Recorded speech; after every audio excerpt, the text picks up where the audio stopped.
everyone. So I'd just like to begin by acknowledging the traditional custodians of the land we're meeting on today, and that's the Wurundjeri people. I'd also like to acknowledge we obviously all come from different places. I personally come from Sydney, so the Darug people, but we're all occupying stolen land, and I'd like to acknowledge that sovereignty was never ceded, and it always was and always will be Aboriginal land. So, my name's Taryn, I'm a product designer, and like Susan said, I haven't always been like many designers. I started my career elsewhere. For me, that's in neuroscience and working in financial services.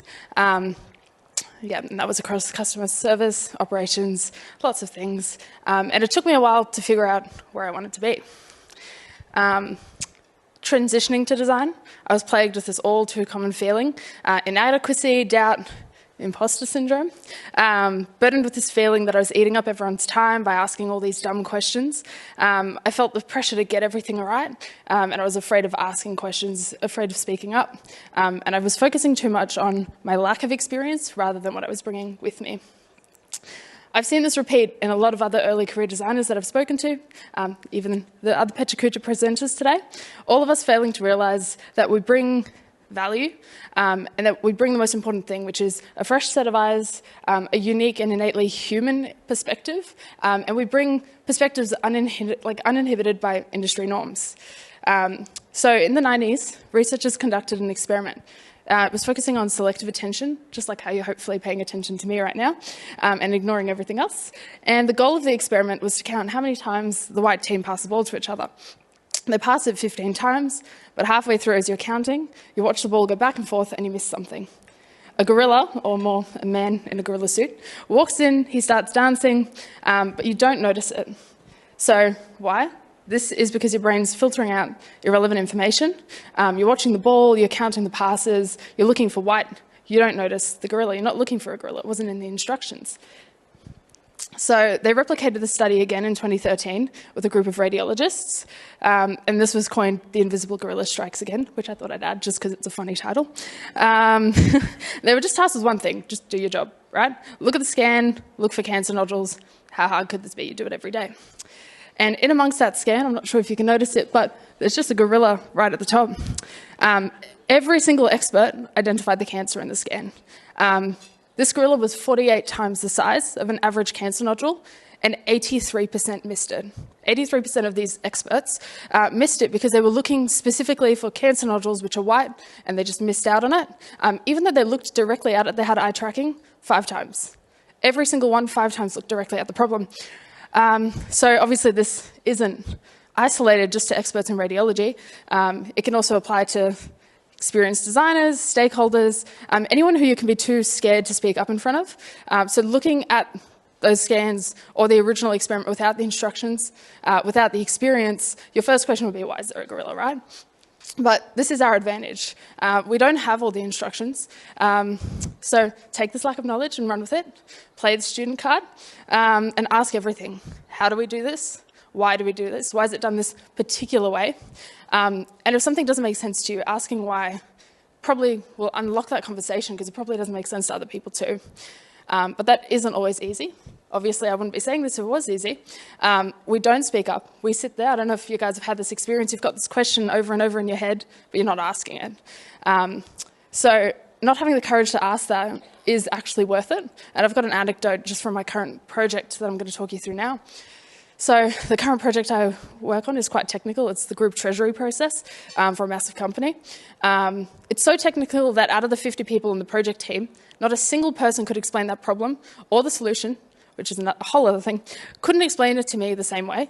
And yeah, so the lead designer said to me, he's like, let's just question everything. And he started doing this, and even when they would say, we do it this way because it's like this and this, he'd just question why.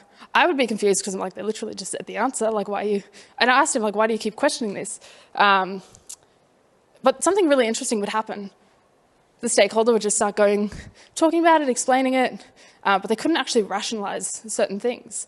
And asking them, like, why not this way instead would spark this new idea, a new solution, lots of new problems that hadn't been considered because everyone asked the question, got the answer and left it at that. They didn't ask more and more and probed into it. And yeah, so no one understood things to the full extent that they should have. So yeah, by asking these questions, we were able to simplify the complexity of the project. I could explain it to anyone right now. If you want to ask about it later, I can do that. We uncovered new considerations that they hadn't thought about, different solutions, and there was an undeniable clarity that we've brought to the project. Everyone on the team actually knows what's going on now. And I learned that questions aren't a bad thing. The worst case scenario, you're learning, and the best case scenario, you're unlocking that conversation, or you're just learning how to rationalize things in the future. And then, yeah, as early career designers, we often underestimate the value of the questions that we bring. Design as a field is ever evolving. Some of you in the room have probably been designing longer than I've been born. Not going to disclose my age, but 100% is a case. On my team, I think there's about 40 people. Not a single person comes from a design background. They come from business, hospitality, economics, IT. I come from neuroscience. But even without previous work experience, so straight out of uni, nothing else to give, we have valuable questions. And like I said, that's like having that fresh set of eyes. It's looking at the gorilla experiment without the instructions. We have different abilities, experiences, lenses from our upbringing, the people in our lives, the jobs we've had, the ways we've succeeded, the ways we've failed, we're bringing all of that. And all of these are transferable and they inform our curiosity and the questions we ask. So I ask, if you are questioning your ability to ask questions of value, why? Because you've got this unique experience that you're bringing. Despite being at the company longer than you, being older than you, and being in the industry longer, that experience is not synonymous with a value add. So, yeah. Experienced designers are not all-knowing mythical experts, as you can see.